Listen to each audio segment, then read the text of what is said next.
हज़रत अनस बिन मालिक रज़ी अल्लाह फरमाते हैं कि हम लोग आप सल्लल्लाहु अलैहि वसल्लम के साथ ग़ज़व तबूक में गए हुए थे।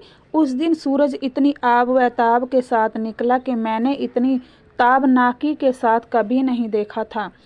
चुनाचे हज़रत जिब्रील अलैहिस्सलाम हुजूर सल्लल्लाहु अलैहि वसल्लम की खिदमत में हाजिर हुए तो हुजूर सल्लल्लाहु अलैहि वसल्लम ने उसकी वजह मालूम की तो हज़रत जिब्राइल अलैहिस्सलाम ने अर्ज़ की कि उसकी वजह यह है कि आज मदीना मुनव्वरा में मुआविया बिन मुआविया लेसी की वफ़ात हुई है और अल्लाह ताला ने उनकी नमाज जनाजा पढ़ने के लिए 70,000 फरिश्ते उतारे हैं।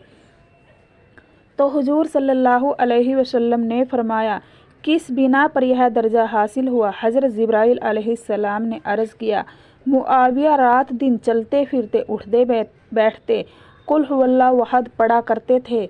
हज़रत जिब्राइल अलैहिस्सलाम ने अर्ज़ की कि अगर आप भी उनकी नमाज जनाजा पढ़ना चाहे तो मैं ज़मीन को समेट लूँ।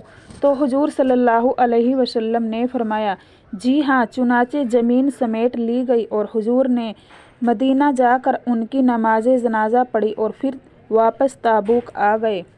अस्सलामु अलैकुम व रहमतुल्लाहि व बरकातुहू।